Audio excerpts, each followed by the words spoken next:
Zeri Barr, and this is my professional plan. The MFT licensing requirements for California are as follows. First, you must obtain a doctoral or master's degree from a college or university that's approved by the Bureau for Post-Secondary Education or accredited by the Commission of Accreditation for Marriage and Family Therapy Education.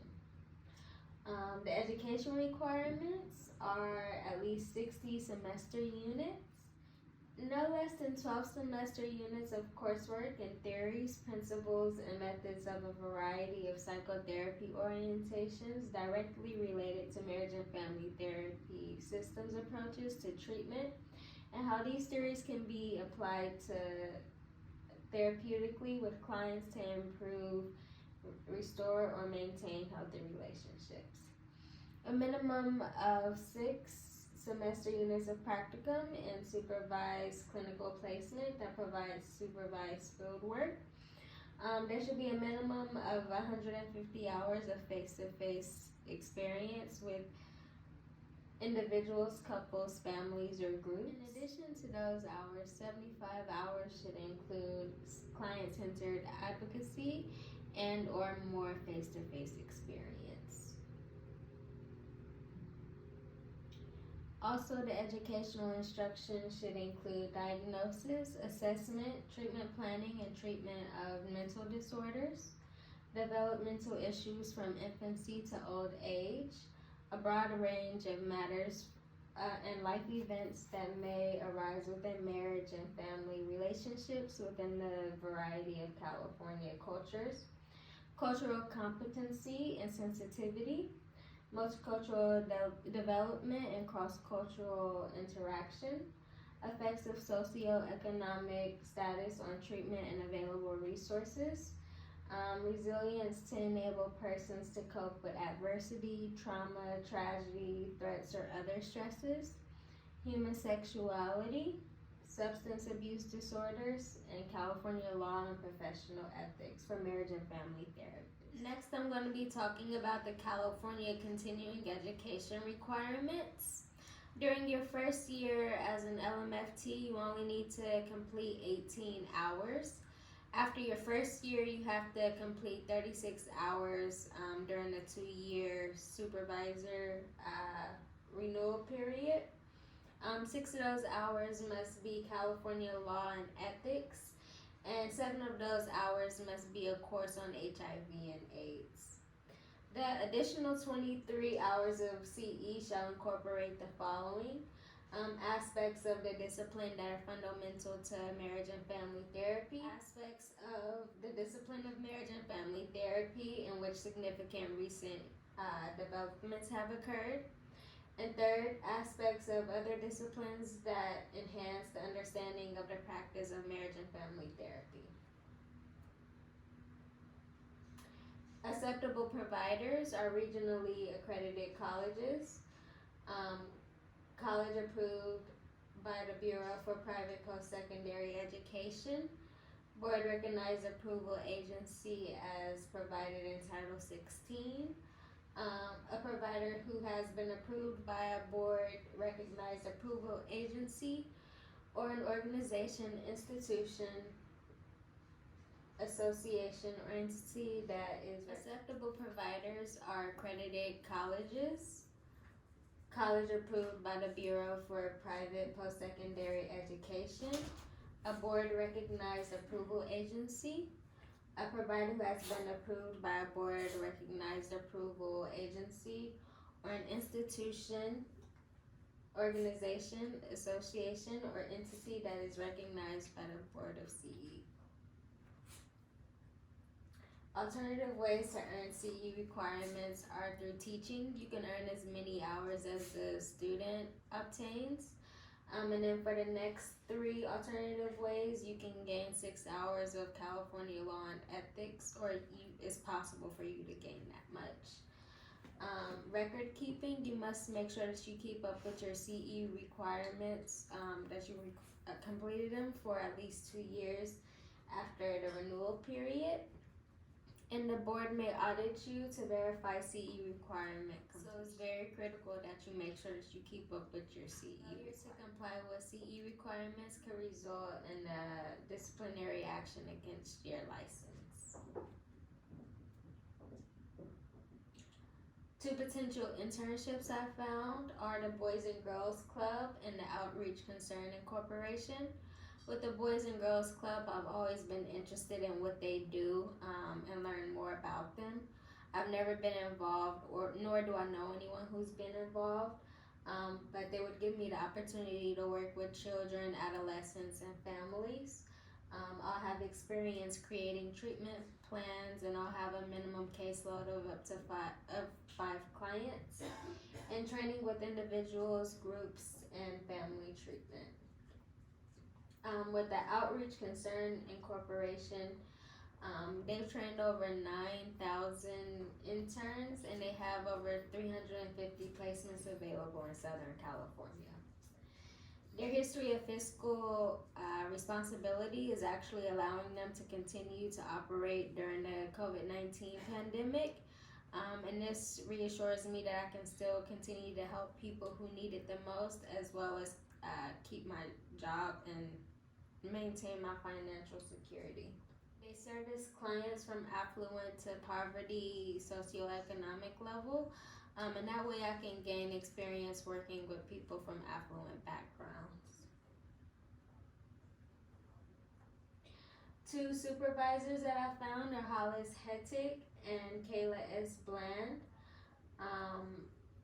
Hollis isn't too far away from where I live right now. I'm interested in working under Hollis because she incorporates hypnosis, EMDR, as well as meditation in her therapeutic practices.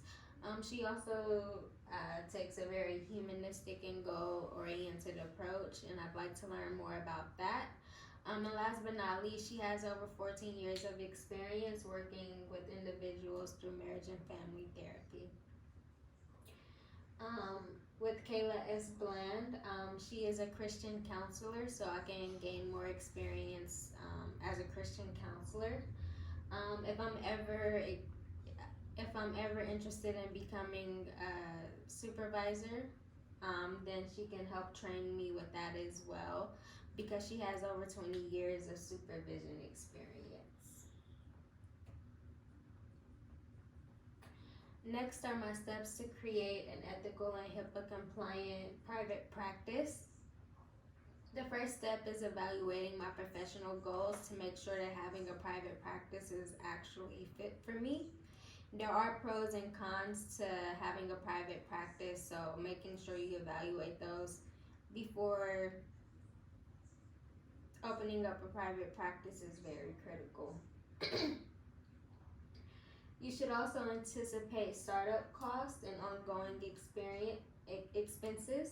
Next are the steps I'm going to use to create an ethical and HIPAA compliant private practice.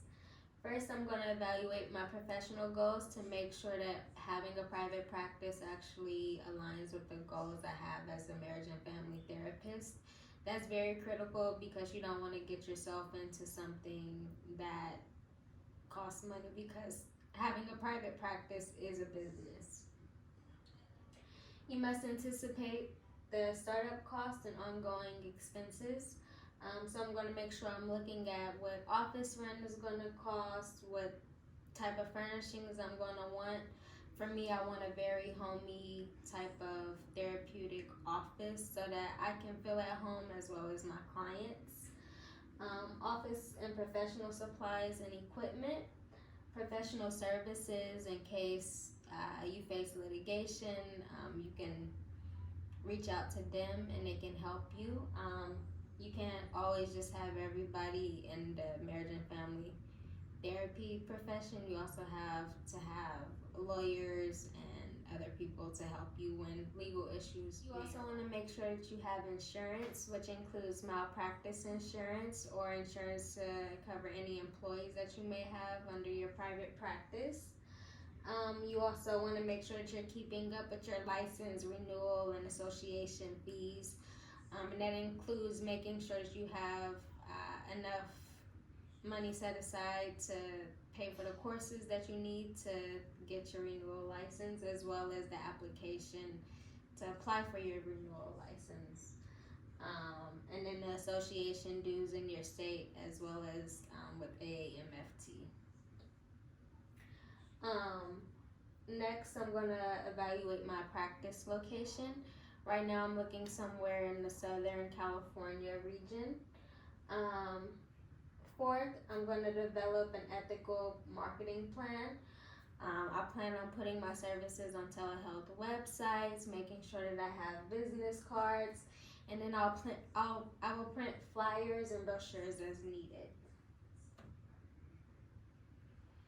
The fifth step is developing a system of HIPAA-compliant record keeping and documentation. Sixth is developing procedures and forms for intake, which include the necessary forms and documents like intake, informed consent, and disclosure forms, release of information form, a consent for treatment of a minor, financial agreement forms, etc.